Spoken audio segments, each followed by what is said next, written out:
Richard de Witt, bonsoir. Bonsoir. Alors tu es le Riton du groupe Il était une fois. Mais pourquoi Riton? Parce que quand on s'appelle Richard... C'est que ça fait 15 ans qu'on m'a pas appelé Riton. Ça fait 15 ans qu'on t'a pas appelé Riton. Je sais pas où tu as appris ça alors. Ben, je le sais, je sais tout, ouais, tu vois. Tu es le batteur de Il était une fois. J'étais le batteur. Tu étais le batteur, oui. Alors cette chanson est sortie en quelle année? J'ai encore rêvé d'elle. 75. 75. Et comment s'est passée la création de cette chanson? Elle s'est passée très rapidement. C'est une des musiques que j'ai mis le moins de temps à composer. J'ai dû mettre 1 heure ou quelque chose comme ça. Et puis le texte est venu aussi très vite. C'est Serge Collen qui faisait tous les textes sur un coin de table, boum, crac. Tu te souviens dans quelles circonstances tu l'as écrite, la musique? Je me souviens de l'endroit où je l'ai faite, ouais. C'était à l'époque, j'habitais un petit studio à Courbevoie et dans le placard à balai, j'avais aménagé un petit studio d'enregistrement, quoi, avec des cartons à eux et tout ça. Et je l'ai composé là une nuit comme ça. Ouais, c'est tombé du ciel, quoi. Mais tu savais en l'écrivant, tu avais le sentiment que tu avais fait un truc bien ou c'était une chanson de plus pour toi? C'était trop lyrique. Et en plus, quand l'album est sorti avec cette chanson dans le tas, la maison de disques et nous-mêmes, on pensait que c'était pas un tube parce qu'il n'y avait pas de refrain, c'était pas poète-poète. C'était trop lyrique. Personne n'y croyait en fait. Sorti, effectivement, alors l'album est sorti comme ça, avec une autre chanson en promotion en numéro 1 sur l'album. Et c'est les médias qui nous ont dit, mais vous êtes fous là, vous avez une chanson 10 fois plus forte que... Voilà, et puis on a recommencé la promotion sur J'ai encore rêvé d'elle. Et c'est vrai qu'entre vous, vous l'appeliez J'ai encore des bretzels? Je ne crois pas. C'est vrai? Oui. Alors il y avait Rien qu'un ciel, c'était Rien qu'un steak. Ouais. Viens faire un tour sous l'ampli, au lieu de viens faire un tour sous la pluie. C'est le cas de le dire, etc. etc. Alors, il était une fois, c'était 5 garçons. 5 garçons et une fille, bien sûr. Et une fille, mais d'abord les 5 garçons, c'était quoi? Vous jouiez avec Paul Naref, c'est ça, non? C'est-à-dire Serge, qui était le parolier du groupe, lui et moi, on est des amis d'enfance, on s'est connus à l'âge de 5 ans. On a commencé à faire de la musique à l'âge de 15 ans environ, dans les premiers groupes. On s'est appelé tour à tour les Beatles. Les Beatles? Ah ouais, P-I-T-E-L-S. Parce que les Français disaient toujours les Beatles. On faisait que du Beatles. Moi, je me souviens qu'à l'époque, je me défrisais les cheveux, je mettais des bagues pour ressembler à Ringo. Et ensuite, on a changé de nom, on a fait les Rhythm and Blues, on s'est appelé les Jelly Roll. On a toujours été ensemble tous les deux. On a accompagné un tas de gens, on a été avec Trenet, avec Henri Salvador, avec Paul Naref pendant 2 ans et demi. Et puis, parallèlement à ça, on a fait plein de groupes qui ont changé de nom très souvent. Et puis, un jour, on a décidé de faire un dernier groupe. On avait arrêté Paul Naref parce qu'il était malade, bon. Et puis, on s'est dit, bon, on verra bien, quoi. C'est le groupe de la dernière chance, absolument. alors. Moi, j'en avais un peu ras-le-bol, quoi. Et Joël, comment vous l'avez rencontré? Alors Joël, c'était à l'époque où Serge et moi, on accompagnait Paul Naref, donc Michel donnait un gala à Port-Grimaud ce jour-là. Il nous avait prêté sa Mustang blanche décapotable et on était parti faire en vadrouille sur le port de Saint-Trope. Et puis à la terrasse du Gorille, parmi les clients, il y avait Joël et sa sœur qui étaient là, elles étaient toutes jeunes tous les deux.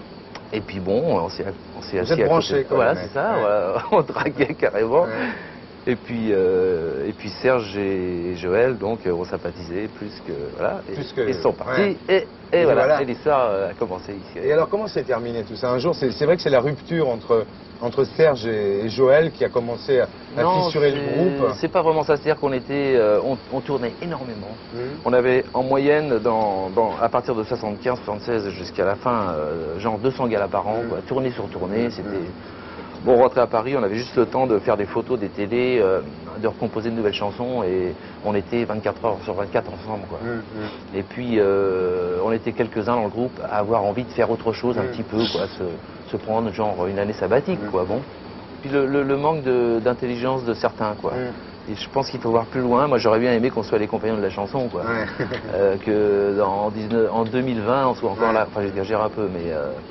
Et puis, c'était plus possible, quoi. Il y avait trop de dissensions entre nous et il y en avait qui avaient envie de faire du rock'n'roll, d'autres qui avaient envie de chanter seuls, d'autres bon. Et c'est un peu compréhensible. Et à un moment, vous êtes tous partis vers des carrières solo, c'est ça? Absolument. Toi aussi? Bah oui, moi depuis 80, j'ai fait tout de suite un album qui est sorti, qui a eu, comme on dit, un succès d'estime, qui a bien marché au Québec, mais enfin en France, ça n'a pas été le pied. En quelle année ça s'est arrêté, Il était une fois? Fin 79. Voilà. Donc quand Joël est morte en 82, ça faisait 3 ans que le groupe s'était arrêté. Absolument. Ça fait 10 ans qu'elle est morte d'un arrêt cardiaque, dû à une overdose. Est-ce que toi, tu savais ça? Tu savais qu'elle se défonçait? Non. Parce que... À l'époque où elle était avec vous, tu n'avais jamais eu ce sentiment? Non, bon, les pétards, les trucs comme ça, mais bon, sincèrement, je ne savais pas. Et puis pendant les 3 ans avant sa mort, moi, on avait très peu de rapports. On se téléphonait très peu, c'est dommage d'ailleurs. On regrette toujours après. T'étais où quand tu as appris ça? J'étais chez moi. Et je peux le citer, c'était Europe 1 qui m'a appelé un matin en me disant, écoutez, voilà, on a une information, faut qu'on nous la confirme, mais si on vous appelle vers 13h pendant Europe Midi, pardon, c'est que la nouvelle est confirmée, malheureusement. Et il m'explique le truc, alors là, je suis tombé par terre. C'est un choc terrible. Voilà. Et ils m'ont rappelé, malheureusement, à 13h. Ça fait très bizarre. Est-ce que tu as souffert de ce changement de situation, c'est-à-dire de passer d'une staritude absolument totale à une espèce d'anonymat amélioré, quoi? Au tout début, oui, parce qu'on ne s'imagine pas, quand on a systématiquement un disque qui sort et on sait systématiquement qu'on sera dans tous les hits dans 2 semaines, bon, on prend des mauvaises habitudes. On dit, attends, je comprends pas, là, j'ai mis 1 an à faire un album, on s'est donné un mal fou, c'était des belles chansons, bon, et je comprenais pas que ce soit le flop total, quoi. Et au fil des années, je me suis habitué. Hein. Bon, je me suis débrouillé, j'ai fait d'autres choses. J'ai fait des chansons pour enfants, des disques, des indicatifs pour la télé, des chœurs. Oui, vraiment. Parce que je diversifie mes activités, je fais un tas de choses. Est-ce que tu crois qu'il était une fois aurait pu être un grand groupe? Oui. Ça a été un grand groupe. Oui, est-ce absolument. que tu crois que ça aurait pu être un très grand groupe? Si on avait gardé le même état d'esprit que dans les 5 premières années, oui, absolument.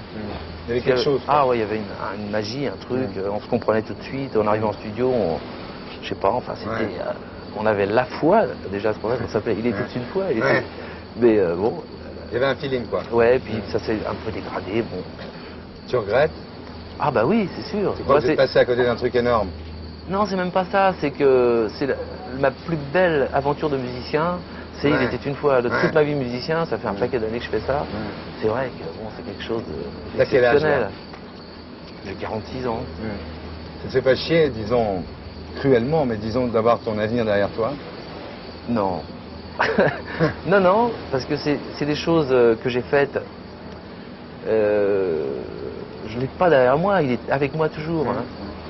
Et puis c'est pas fini, hein, je suis pas encore gâteau, je pense pas. T'as pas l'air. Hein. Bon, alors... Dis-moi... J'ai un album qui sort en octobre. Voilà, alors on va parler de deux disques. D'abord une compile de Il était une fois qui s'appelle comment? Je trouve ça génial. Qui s'appelle Les plus belles fois. C'est joli, c'est bien trouvé. Ça, c'est une idée de Yves Bigot et de Imaï. Nous, on nous a mis sur le fait accompli, mais c'est une très bonne surprise puisque on pensait pas que ça marche très bien, ça. C'est déjà 2 fois disque d'or. Étonnant, c'est étonnant.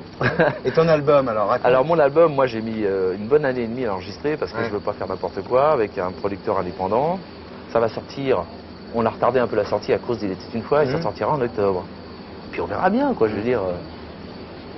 Et si ça marche, tant mieux. Et si ça marche pas, t'en feras un autre après? J'en ferai un autre. Et puis alors, c'est une profession de foi, hein, je veux dire. C'est ma passion, c'est ma vie, je peux pas vivre sans. Bon.